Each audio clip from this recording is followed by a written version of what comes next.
আজকে না একটু বিরিয়ানি খেতে ইচ্ছে করছে, বিরিয়ানি জানো না? আর অনেক বেলা হয়েছে, এখন বিরিয়ানি কত ঝামেলা বলো তো।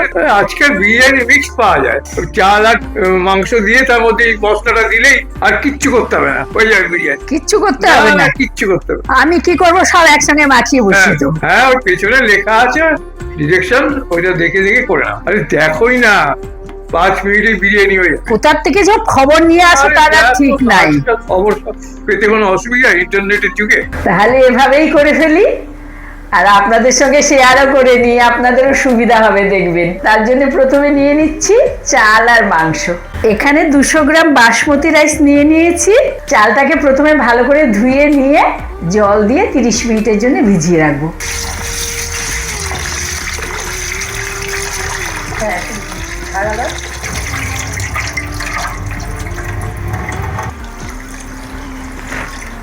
চালটা ভিজিয়ে দিয়েছি, এবার ঢাকা দিয়ে রেখে দেবো। এখানে 500 গ্রাম একটু বড় বড় সাইজ করে কেটে নিয়েছি মাংস, খুব একটা বড় কিছু না, তাহলেও একটু বড়। এটাকে এখন আমি ম্যারিনেট করে নেব। হাফ কাপ দই নিচ্ছি, অথবা আপনারা 100 গ্রামও নিতে পারেন। এই যে আমি চিকেন বিরিয়ানির মিক্সটা নিয়ে নিয়েছি, এখানে 50 গ্রাম আছে। তো এইটার পুরোটাই কিন্তু আমার এই বিরিয়ানিটাই লাগবে, আর কারণ আমি এই যে ইনস্ট্রাকশন আছে এখানে রেসিপি, সেইটা দেখেই আমি কিন্তু করছি। ফলে এই পুরো মিক্সটা দিয়েই এই বিরিয়ানিটা হবে যেমন লেখা আছে। এটার ভেতরে একটা কেওড়া ফ্লেভার আছে, সেটা আগে বের করে রেখে পুরো মশলাটাই কিন্তু আমি এর মধ্যে দিয়ে দেবো।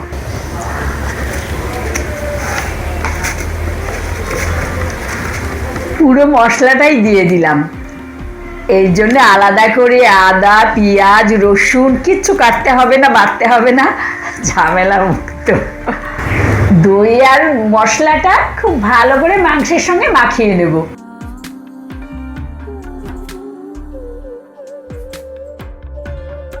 এটাকেও ঢেকে রেখে দেব এখন।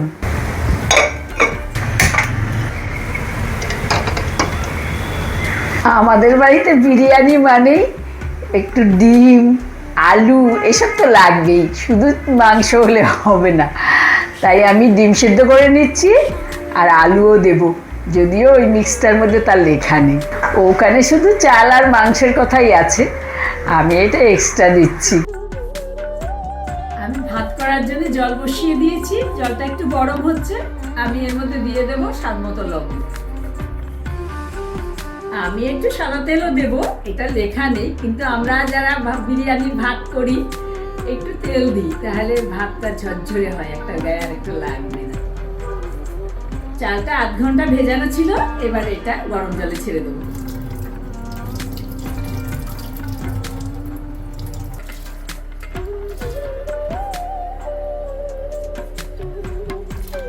বিরিয়ানির ভাতের মধ্যে আমরা তো গোটা গরম মশলাও দিই, কিন্তু এখানে তো লেখা নেই, একবারই সব মশলা ওনারা দিয়ে রেখেছেন, কাজে আমি শুধু ভাতটাই করছি। আমি আরেকটা গ্যাসের মধ্যে ভাতটা সরিয়ে দিয়েছি, ওদিকে হতে থাক ভাত, আমি এদিকে মাংসটা করে নিই। এই মাংসটা করার জন্য 4 টেবিল স্পুন ঘি দিতে হবে। আমি তো এক্সট্রা ডিম আর আলুটা দেব, আর ওটা একটু ভেজেও নেব। আমি তার জন্যে 1 টেবিল স্পুন সাদা তেল দিয়ে দিচ্ছি, ওটা দিয়ে আমি ভাজবো। আর 4 টেবিল স্পুন ঘিয়ের বদলে আমি এই 1 টেবিল স্পুন তেল আর 3 টেবিল স্পুন ঘি মিশিয়েই আমি 4 টেবিল স্পুনই করবো। তেলটাই গরম হতে হতে আমি এর মধ্যে একটু নুন মাখিয়ে নেবো, কারণ নুনের হিসাবটা তো মশলার মধ্যে এই ডিম আর আলু ছাড়া আছে, আমি একটু নুন দিয়ে দিচ্ছি তার জন্য। এটার মধ্যে ডিমগুলো একটু করে কেটে দিচ্ছি, এতে ভেতরে একটু স্বাদ ঢুকবে। আলুগুলো তো একটু জাস্ট ছুরিটা দিয়ে ফুটো করে নিলাম, তাতে টেস্টগুলো ভেতরে ঢুকতে পারে, নুনের টেস্টটা ভেতরে না ঢুকলে ভালো লাগে।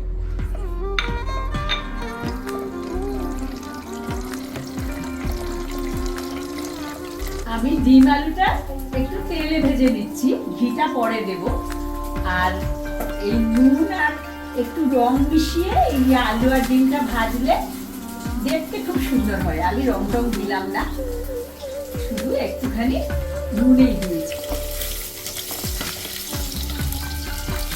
এই দেখুন ভাতটা কিন্তু এইরকমই হবে। এই যে একটু শক্ত আছে, গলে যায়নি, মানে সেদ্ধ পুরোপুরি হয়নি, অর্ধেকের মতো সেদ্ধ হয়েছে। এবার নামিয়ে দেবো। কিছুটা আবার এই ফ্যান গালতে গালতেও সেদ্ধ হয়ে যাবে।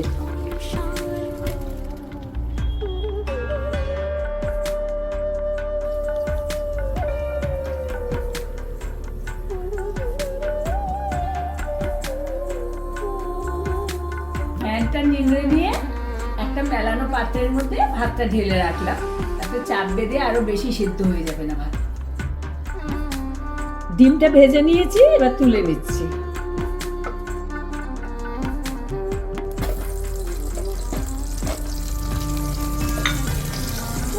এবার আলুগুলো হালকা ভেজে নেব। ভাজা হয়ে গেছে, এবার তুলে নিচ্ছি।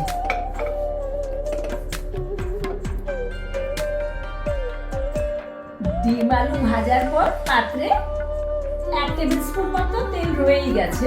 আমি এবার 3 টেবিল স্পুন ঘি দিয়ে দিচ্ছি তার মধ্যে।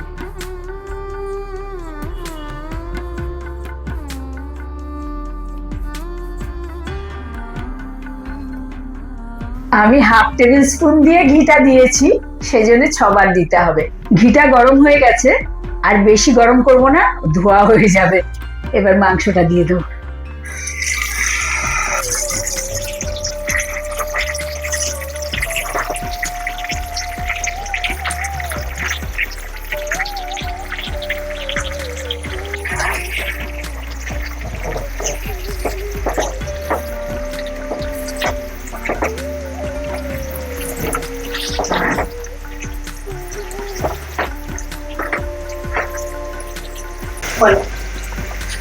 মাংসটা খানিকক্ষণ একটু কষিয়ে নেব, সাথে এই আলুগুলোও দিয়ে দিচ্ছি। এগুলো তো সেদ্ধ হওয়ার দরকার।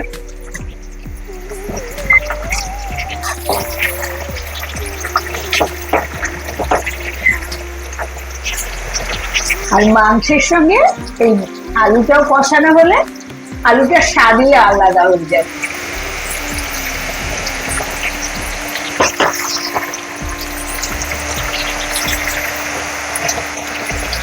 এই মাংসের মধ্যে লবণও আমাকে দিতে হচ্ছে না, সবই যা আছে।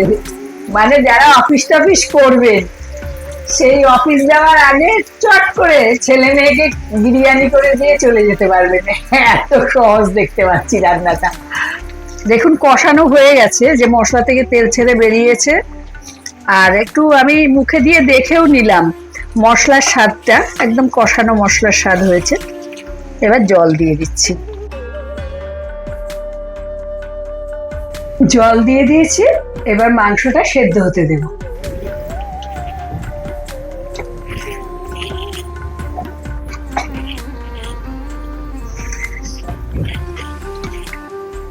একটু সময়ের জন্য ডিমটাও দিয়ে দেব, পরে আমি তুলে নেব ডিমটা।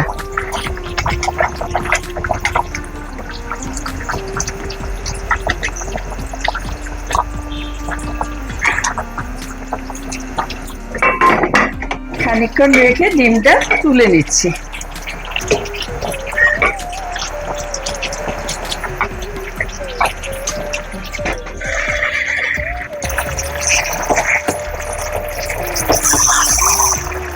এই যে হয়ে গেছে আমার রান্না।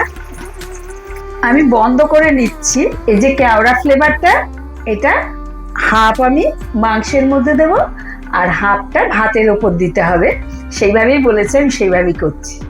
এবার একটু মিশিয়ে দিচ্ছি। এর ওপর দিয়ে ভাতটা দিতে বলেছে। আমরা তো 2টো লেয়ার করি বা 3টে লেয়ার করি, এখানে সেই ব্যাপারটা নেই, কারণ আমার তো ওই পাত্রের মধ্যেই মাংসটা রয়েছে। আমি কয়েকটা তুলে অবশ্য দিতে পারি, অথবা ওটার ওপরেই সবটা ভাত দিয়ে দিতে হবে।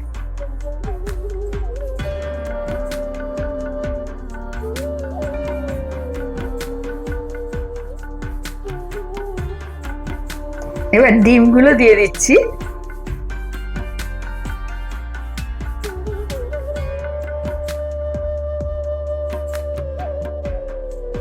এবার উপর থেকে ওই 1 টেবিল স্পুন ঘি আর কেওড়ার জলটা এটা দিয়ে দিচ্ছি, ছড়িয়ে দিচ্ছি চারদিকে।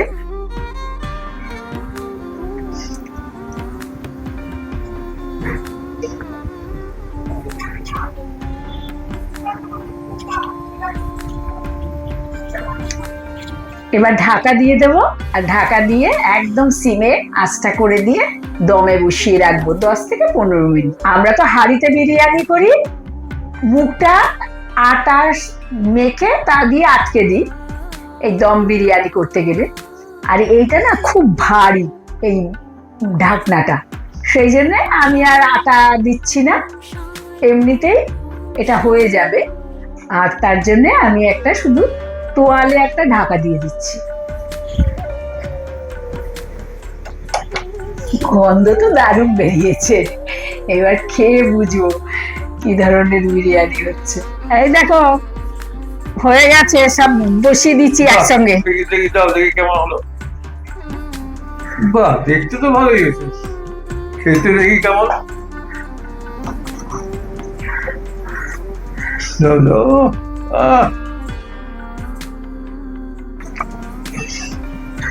কত কি দিচ্ছ, ডিমও আছে, বাহ। এই হলে বিরিয়ানি। বলো, আমি জানি তো তোমার ওই ডিম আলু না দিলে ঠিকঠাক বিরিয়ানি মনে হবে না, তাই না? বাহ।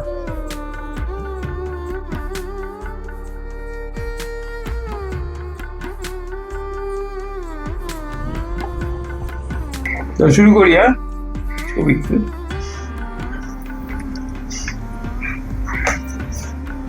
দারুণ, জানো? তাই মাঝে মাঝে করবে এখন।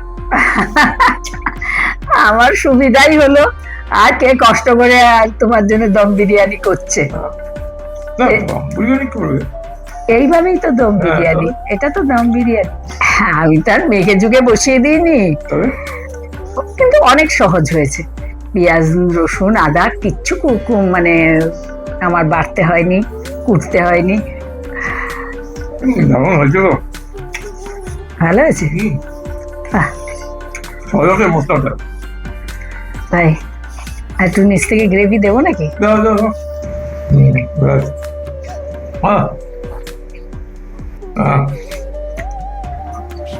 আলুটা ভালো সেদ্ধ হয়েছে? দারুণ দারুণ। হ্যাঁ, আলুটা তো ভাপেও সেদ্ধ হয়েছে, আর ঝোলের সঙ্গেও সেদ্ধ একদম হয়েছে। সেদ্ধ। নতুন আলুর টেস্ট,